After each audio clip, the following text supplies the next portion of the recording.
Dear students अस्सलाम वालेकुम। Computer science inter part 2 के आज के इस वीडियो लेक्चर में हम डाटा बेसिक्स को डिस्कस करेंगे। चैप्टर नंबर 1 के टॉपिक नंबर 7 को, जिसका नाम है डेटाबेस या डेटाबेस सिस्टम।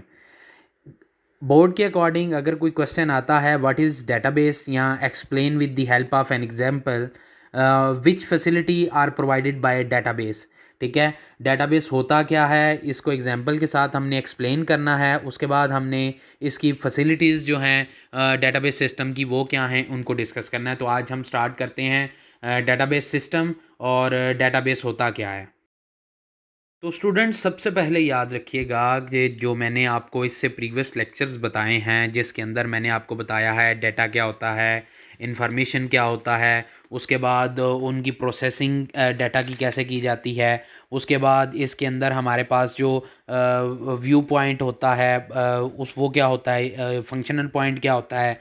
उसके बाद मैंने आपको डाटा कैप्चरिंग का बताया है, डाटा मैनिपुलेशन बताया है, उसके बाद डिफरेंस बताया है डाटा और इन्फॉर्मेशन का, उसके बाद फाइल रिकॉर्ड और फील्ड के रिलेटेड बताया है। तो ये सारी की सारी जो मैंने इन्फॉर्मेशन आपको बताई है, उसके बाद मैंने फ़ाइल प्रोसेसिंग सिस्टम बताया। तो ये सारी की सारी जो इन्फॉर्मेशन बताई है, ये सारी की सारी हमारे पास डेटाबेस के अंदर इसका बहुत इम्पॉर्टेंट रोल है। ठीक है, सबसे पहले बात तो ये होगी। दूसरी बात, इसकी मेन डेफिनेशन की तरफ आते हैं। डेटाबेस की डेफिनेशन आप इस तरीके से कर सकते हैं कि database is a data structure that store organized information.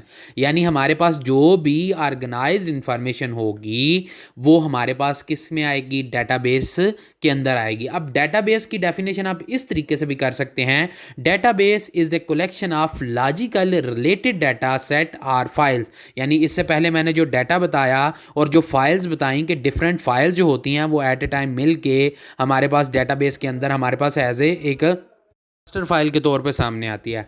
अब एक बात याद रखिएगा कि हमारे पास जो डेटाबेस होता है उसके अंदर हमारे पास लॉजिकली रिलेटेड डाटा होता है, उसके अंदर सेट्स होते हैं, उसके बाद उसके अंदर फाइल्स होती हैं। हर फाइल के अंदर हमारे पास डिफरेंट टाइप का डाटा होता है, डिफरेंट टाइप की इंफॉर्मेशन होती है, जिसको हम स्पेसिफिक पर्पस के लिए क्या करते हैं, यूज़ करते हैं। अब ये जो फाइल होती है ये हमारे पास ऑर्गेनाइज्ड होती है डिफरेंट वेज़ के अंदर। ठीक है, डिफरेंट प्रोसेसिंग से होती हुई, डिफरेंट रिक्वायरमेंट्स को फिल करते हुए यूज़र के पास हमारे पास आती है। सबसे एक बात पहले हमारे पास एक बात याद रखिएगा, अगर फ़र्ज़ करें हमारे पास एक बैंक है, ठीक है, तो उसके अंदर हमारे पास जो उसकी जो डेटाबेस यूज़ की जाती है वो हमारे पास क्लाइंट्स के लिए डिफरेंट फाइल्स बनाती है। जैसे हमारे पास उसके अंदर हम क्या स्टोर कर सकते हैं, अकाउंट्स, सेविंग अकाउंट्स अलहदा से सेव कर सकते हैं, करंट अकाउंट अलहदा से सेव कर सकते हैं, ऑटोमोबाइल लोन जो बंदे कर्ज़े लेते हैं गाड़ियों के लिए, उनकी अलहदा से फाइल्स बन जाती है। पर्सनल लोन जो होते हैं लोग खुद अपने लिए लेते हैं, उनकी अलहदा से फाइल बन जाती है। क्लाइंट इन्फॉर्मेशन अलहदा से बन जाती है, जिसके अंदर क्लाइंट का नेम, फादर नेम, जेंडर, उसका एड्रेस, उसका मोबाइल नंबर, ये सारी चीज़ें। तो ये सारे का सारा जो डाटा स्टोर किया जाता है ना, ये बेसिकली हम डाटा बेस के अंदर करते हैं। डाटा बेस हमारे पास एक ऐसी फिज़िकली कंडीशन होती है, एक ऐसी फिज़िकली प्लेस होती है जहाँ पे हम डाटा को क्या कर देते हैं, स्टोर कर देते हैं, इंफॉर्मेशन को क्या करते हैं, स्टोर कर देते हैं। अब ये जो हमारे पास जो क्लाइंट डेटाबेस होती है बैंक, किसी भी बैंक की, ठीक है, उसके अंदर हम क्या कर देते हैं, सारे का सारा रिकॉर्ड सेव करते हैं। जो भी मैंने आपको फाइल्स बताई हैं, सेविंग अकाउंट्स की, करंट अकाउंट्स की, ऑटोमोबाइल लोन्स की, या पर्सनल लोन्स की, या क्लाइंट इंफॉर्मेशन की, तो ये जो डाटा होता है किसी भी क्लाइंट का, ठीक है, इसको ऐड भी किया जा सकता है, इसको अपडेट भी किया जा सकता है इस डेटाबेस प्रोग्राम के थ्रू। अब डेटाबेस के अंदर एक बात याद रखनी है कि हमारे पास फ़र्ज़ करें हमारे कॉलेज की जो डेटाबेस होगी उसके अंदर हमारे पास क्या क्या चीज़ें आएंगी, बच्चे का नाम आएगा, बच्चे का रोल नंबर आएगा, बच्चे का फादर नेम आएगा, उसका एड्रेस आएगा, उसका फ़ोन नंबर आएगा, उसके पेरेंट्स का फ़ोन नंबर आएगा, उसके बाद उसका डिपार्टमेंट आएगा, उसके बाद उसके सब्जेक्ट्स आएंगे। ये सारी की सारी जो चीज़ें हैं ये डेटाबेस के अंदर हम स्टोर करते हैं। जब एक फ़ाइल बनाते हैं तो ये फ़ाइल जो होती है ये सारी की सारी हमारे पास कहाँ पे सेव होती है, डेटाबेस के अंदर। यानी आप जब भी कोई भी अगर फ़र्ज़ करें फ़ी आपने सबमिट करवाई है तो वो डेटाबेस के अंदर डायरेक्ट एंटर कर दी जाएगी, तो आपकी फ़ी उसी लिहाज से हमारे पास पैकेजेस के शो हो जाएगी।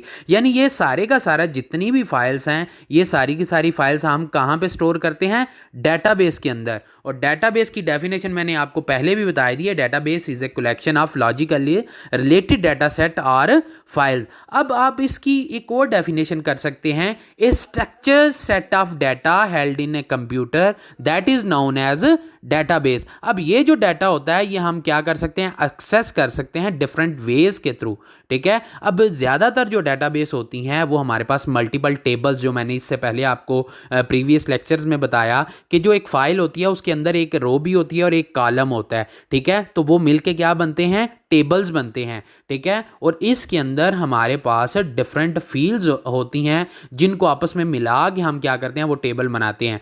अगर फ़र्ज़ करें एक कंपनी है, उसका जो हमारे पास टेबल बनेगा उसके अंदर हमारे पास डिफरेंट प्रोडक्ट्स आती हैं, उसके बाद डिफरेंट एम्प्लॉयज़ आती हैं, एम्प्लॉयज़ का हमारे पास डिटेल आती है और उसके अंदर फाइनेंशियल रिकॉर्ड आता है। इसके बाद हमारे पास 4 तरह की डेटाबेस की टाइप्स होती हैं, ठीक है। इसके अंदर हमारे पास टेक्स्ट डेटाबेस होता है, डेस्कटॉप डेटाबेस प्रोग्राम होता है, रिलेशनल डेटाबेस मैनेजमेंट सिस्टम होता है और नो एसक्यूएल या ऑब्जेक्ट ओरिएंटेड डेटाबेस होता है। तो ये आगे हमारे पास एक डिटेल है डेटाबेस की जिसके अंदर हम सीखेंगे, लेकिन आपका जो मेन टॉपिक था वो था डेटाबेस, जिसके रिलेटेड यानी डाटा होता, डेटाबेस होती क्या है, ये एक फिजिकली हमारे पास प्लेस होती है जहाँ पे हम डाटा को क्या कर देते हैं, स्टोर कर देते हैं, जिसके अंदर हमारे पास लॉजिकल रिलेटेड डाटा होता है, जो मैंने आपको इससे प्रीवियस लेक्चर्स में बताया था, ठीक है। तो आगे हम फैसिलिटीज़ ऑफ डेटाबेस की सिस्टम की देखते हैं कि डेटाबेस सिस्टम होता क्या है, इसके अंदर कौन कौन सी फैसिलिटीज़ हैं। इसके बाद हमारे पास आ जाती है फैसिलिटीज़ ऑफ डेटाबेस सिस्टम। अब आपके माइंड में आएगा हमने तो पढ़ा डेटाबेस, अब डेटाबेस सिस्टम क्या होता है।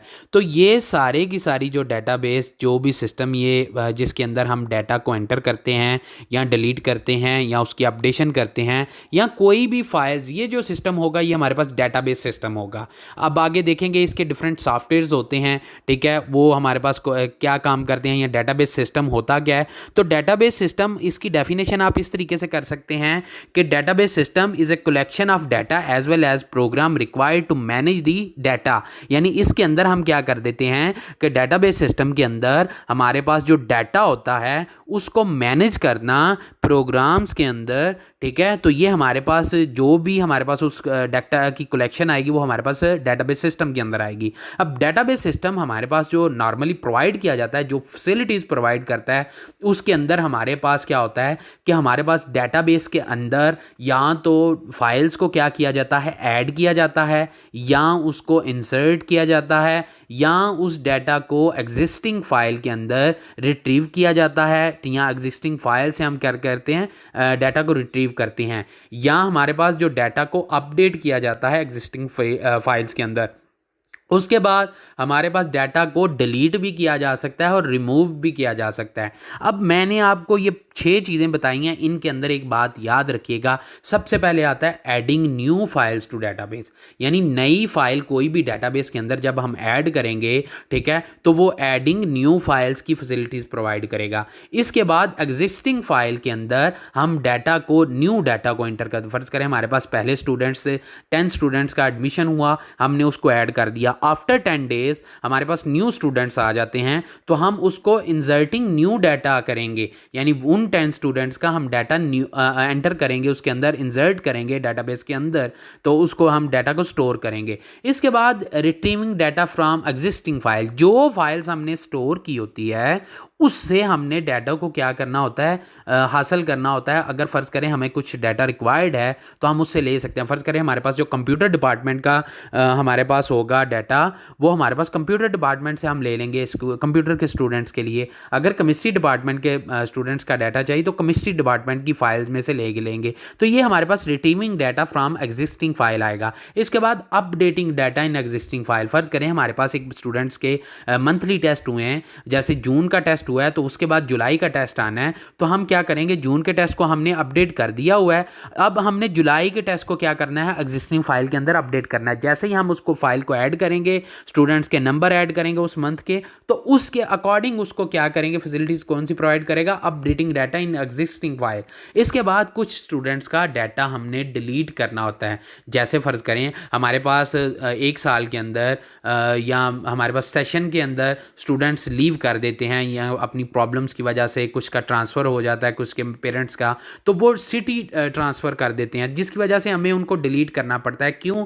क्योंकि हमें उनकी ज़रूरत नहीं है अब, ठीक है, वो ऑलरेडी किसी और कॉलेज में चले गए हैं या ट्रांसफ़र कर गए हैं, माइग्रेट कर गए हैं, तो उन स्टूडेंट का डाटा हमें नहीं चाहिए होता उस साल के लिए, तो हम उसको डिलीट कर देते हैं। अब कुछ ऐसे डेटाबेस के अंदर हमारे पास जो एग्जिस्टिंग फाइल्स होती हैं उनको भी रिमूव करना पड़ जाता है, पूरी की पूरी फाइल को रिमूव करना पड़ जाता है। फ़र्ज़ करें आपने किसी भी फंक्शन के लिए कोई पे किया है, ठीक है, तो हम उस फंक्शन को क्या करें, फ़र्ज़ करें हमने टर्मिनेट कर दिया है उसकी, यानी कि वो अभी डिले हो गया है, तो हम उसको क्या कर देंगे, उसके हम ड्यूज़ क्लियर करके उस फाइल्स को क्या कर देते हैं, रिमूव कर देते हैं, क्योंकि उस फाइल की हमें ज़रूरत नहीं है अब। इसी तरीके से हमारे पास डेटाबेस सिस्टम जो है ये हमारे पास फैसिलिटीज़ प्रोवाइड करता है। अब आगे देखेंगे कि हमारे पास ये डेटाबेस सिस्टम होता क्या है, उसके जो 4 मेजर कंपोनेंट्स कौन से होते हैं, और उनको डिटेल में हम डिस्कस करेंगे। उन कंपोनेंट्स को देखेंगे कि उसके अंदर डाटा क्या होता है, हार्डवेयर क्या होता है, सॉफ्टवेयर क्या होता है, पर्सनल क्या होता है, ठीक है, और आगे उसको हम पिक्चर्स के अकॉर्डिंग देखेंगे कि उसके अंदर हमारे पास कौन कौन से जो एडमिनिस्ट्रेटर होते हैं, एप्लीकेशन प्रोग्रामर क्या होते हैं, एंड यूज़र क्या होते हैं, उसके बाद ऑपरेटिंग सिस्टम देखेंगे उसके अंदर क्या है। तो ये सारे का सारा जो है ये मैंने ओवरव्यू बताया है कि डेटाबेस जो है वो होती क्या है, उसकी कौन कौन सी फंक्शनैलिटीज़ हैं, वो कौन कौन सी फैसिलिटीज़ प्रोवाइड करता है। तो हम इससे नेक्स्ट वीडियो लेक्चर में हम देखेंगे कि हमारे पास डेटाबेस सिस्टम क्या है और उसके कंपोनेंट्स क्या हैं। Thank you. अगर आपको मेरा लेक्चर पसंद आया है तो गेट एंड स्प्रेड नॉलेज के चैनल को आप सब्सक्राइब कर सकते हैं और बेल आइकन के बटन को प्रेस कर दें ताकि आपको रेगुलर अपडेट्स आती रहें। Thank you.